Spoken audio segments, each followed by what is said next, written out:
clip shows! Ugh! They're kind of the bane of... I mean, sometimes they're necessary, sometimes they have a good framing device, but I've just experienced too many bad ones that it just sets off something. Toqger. I gotta say, more than my normal complaints for this series, I was biased against this one, so I'm not going to judge it on my normal try to be fair this scale, because I really don't like body swap. Because that was the specialty of the Kaijin of the week for Toqger, to stuff people in other bodies, which amusingly to me, kind of missed the point in utilizing Toqger's gimmick, because all three of the guys are swapped between their normal forms, and when they transform, they're still in their normal color palette. So they don't utilize the train transfer gimmick to match their normal colors at all. And I thought that was kind of a wasted opportunity. Anyways, the point of the Kaijin is, it's back to Grita. She wants to get away from the Shadow Line and with Schwartz to just get away from the Emperor, because she doesn't want to marry the Emperor. Except she never says directly to the Emperor's face she doesn't want to marry him, and that would really solve so many issues. I mean, yeah, the Emperor's evil, but he's not unreasonable. And we just got from, not Baron Neo, Lady something. Can't believe I'm blanking on her name. It's something black. Madame Noir, that's it. Madame Noir. She's done something with the dress that's supposed to do something to the Emperor, and it's probably just something so she can rule the Shadow Line through her daughter, which would make a lot of sense, and is once more why I consider the villains more entertaining than the actual protagonists.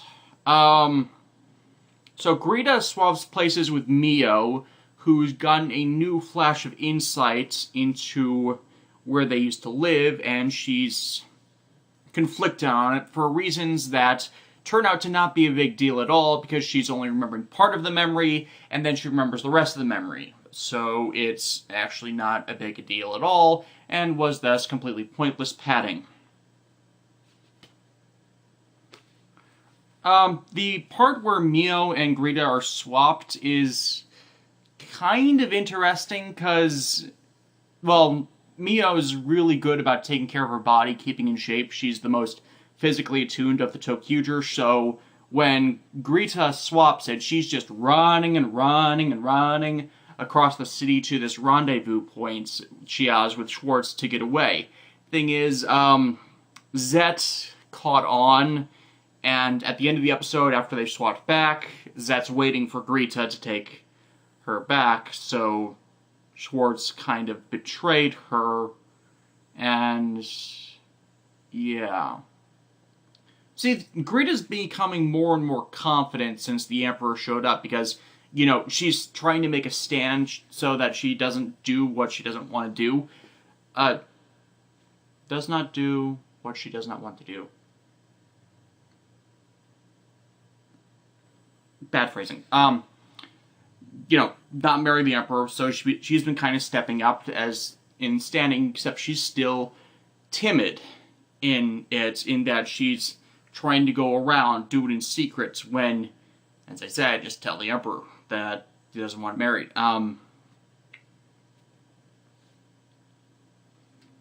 So it's kind of interesting to see her, like, giddy happy as part of Mio, when she's Mio, because then Riria, I think that's the actress's name, gets a bit more expressive playing another character.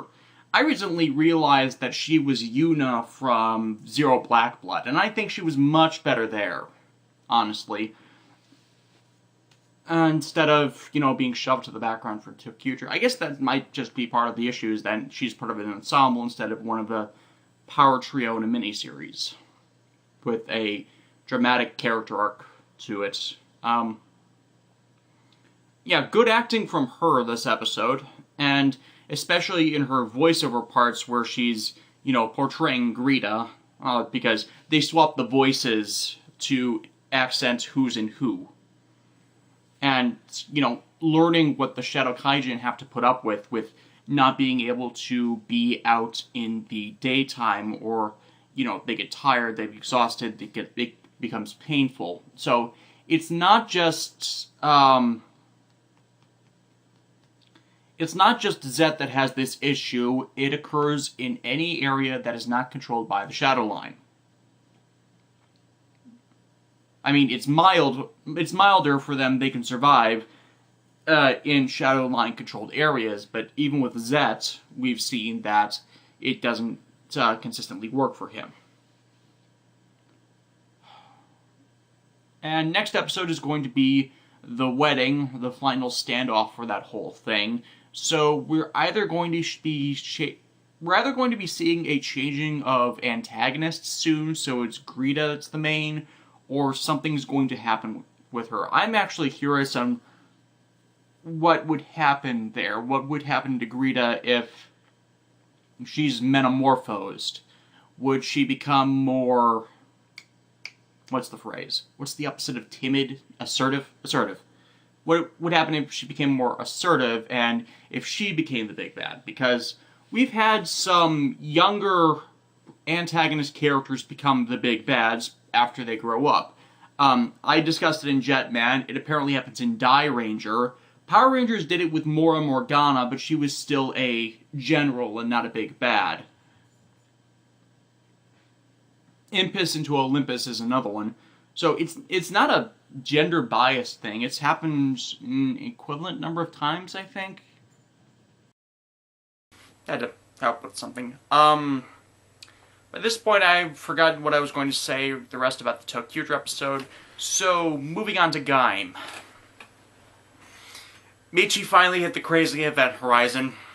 And he's no longer holding himself back mentally, so he's fighting all out, which I think is what's been driving him back from things. I mean, when Kota's got the resolve going, he's one of the strongest out of them, and that's probably what's hindering him right now, even though he's dominated Michi in pretty much every fight previous of this, because it's effectively night and day, their impacts, because in interviews, Gen Urobuchi said that he wanted to recreate the Kotaro Minami Nobuhiko Akizuki dynamic with Michi and Kota, and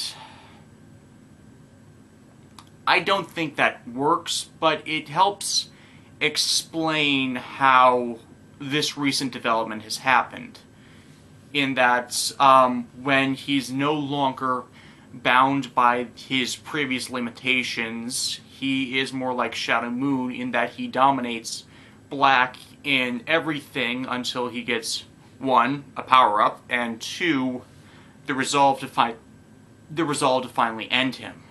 And Kota is not there mentally yet. Because Michi's pretty much no longer playing around. He uses another Overlord Invest to capture Mai, in that he uses it to attack one of the Team Gaim Baron Alliance, Pico. Pico's been a supporting character through most of the show. He gets to become Shin Kurokage in the movie.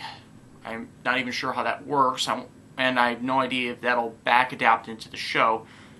Well, we'll see in a few episodes. But pretty much Threaten lets the Invest run wild as long as Mai defies him, in that she's telling him to stop, she's telling him to stop, the Invest is killing Pico, and then she says, I'll do whatever you say. Michi tells it to stop, and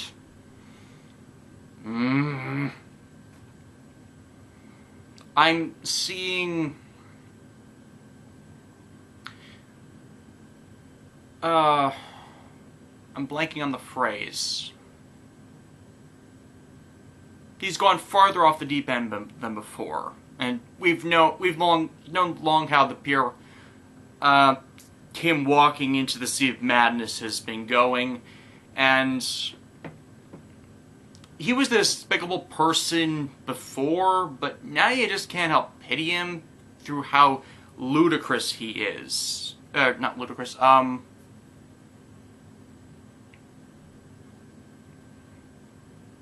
and now he's seeing manifestations of Takatora, and pretty much continuing his thing of blaming everything that does not fit his worldview on Kota.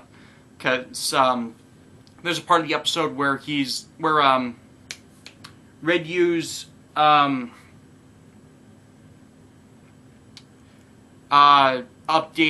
Roshuo on everything, and he brings up that there's a seed of the forbidden fruit now in Kota, and that's defeating their efforts, and Roshuo goes on that it's the seed of the future that was given through Sagara, and Redyu's not understanding that. Redyu's also blaming everything that's gone wrong with Roshuo, even though kinda isn't, because it was up to everyone else of the Fuminshu to do their best as well, instead of just dividing themselves into their pursuits while Roshuo was incapacitated. And all Michi sees from this is someone else where this cancer is.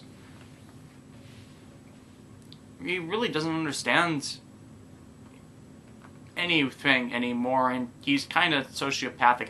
And Kuga's being released in about a week, the first part of the reviews on that, and I'm seeing him laughing as he's fighting, and I'm flashing back to En Dagava Zeba. You will understand that in time if you've not already seen Kuga, if you watch my reviews. And it pretty much ends with a wipe in that Kota and Kaito are not damaged in the end of it, but they gain nothing from continuing to fight, so they retreat. And Michi says something to Kaito, and by proxy Kota, about running with their tails between their legs, which Kaito said to Michi in episode 25, 26, 27, somewhere in that arc where Michi first tried to kill Kota. And pretty much demoralizing his efforts when he kept running from things, except it's contextually different. It's when Michi, when it was directed at him, was reflective of his issue to not, well, his running theme of not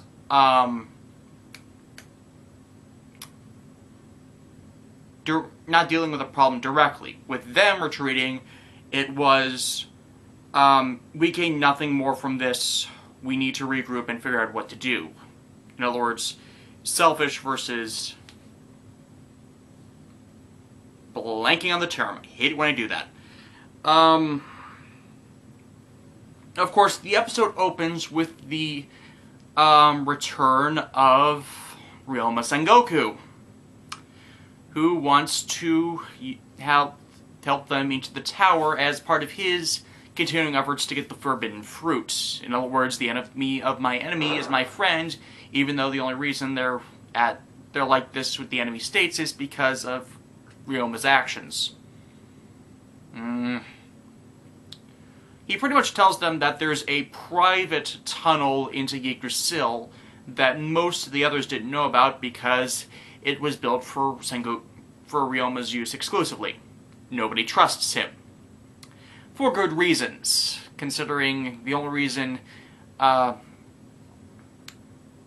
is occupied currently in the first place is his previous actions a few episodes back. So, with Michi having taken a step up in evil and Mai captured, it's just another reason for them to go on the offensive to save all of these people that are, to unbeknownst to them, already pretty much shriveled up husks at this point due to all the life energy going into the queen of the Fumanchu. And there's a good scene in that where they're discussing everything so they can come to a conclusion. It's pretty much undecided before the events of the episode, where they come to the conclusion they have to do what Ryoma says, otherwise they're going to lose more people. And it's showing that Kota, even though he doesn't know what he wants to do with his life, he's, giving up everything else to protect, but he doesn't have any ambitions or goals himself, that in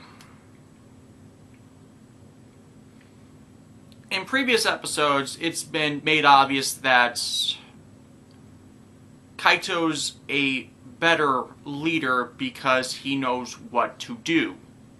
Except in this one, Kota takes a bit more charge before, taking Mai gets him angry. So we see more that in the right circumstances, he might actually surpass Kaito. He just needs the right motivating factors and right developments. And that's been pretty consistent in the overall growth theme. Whereas the drivers start off as toys, and then the connotations hit and then you're growing up, because I'm just flashing back to the second episode where he uses it childishly, and now it's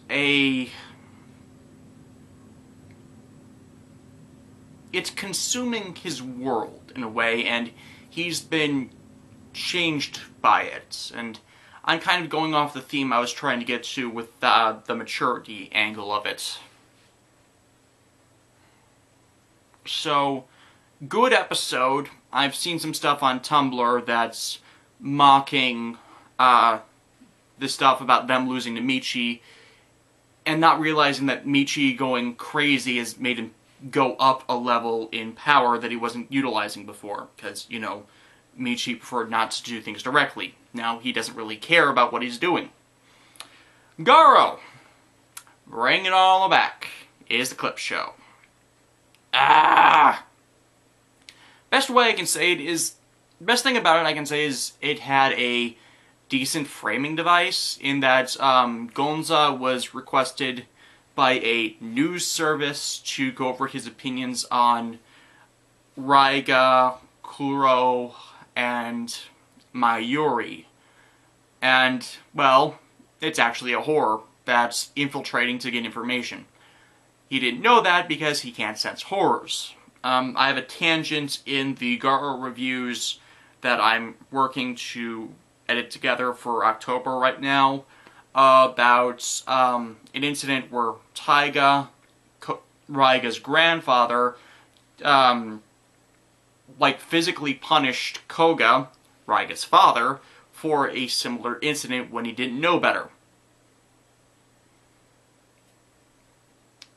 Thing is, what was done here was probably more appropriate, in that Gonza was already more apologetic, and there's actually a good tangent on it where you see, as a bystander, or, supporting person, how much his influence has made an effect on these three, even though he really hasn't gotten involved with Kuro that much. And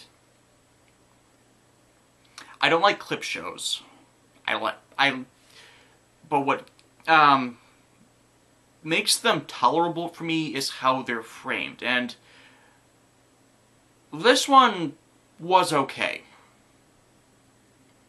So, yeah, this week was okay despite two themes I am really not a fan of in presentation. At least not without more having happened in the case of the clip show. So yeah, utilized well. There were still some stupid things about Toqger, but I think they were forgivable this time around. So, yeah. Next week is the wedding. And the assault on Yggdrasil, again, and something involving fear with the horrors, people who are interested in feeling fear, like amusement roller coasters, something like that, and the preview wasn't really clear. But see you all next week.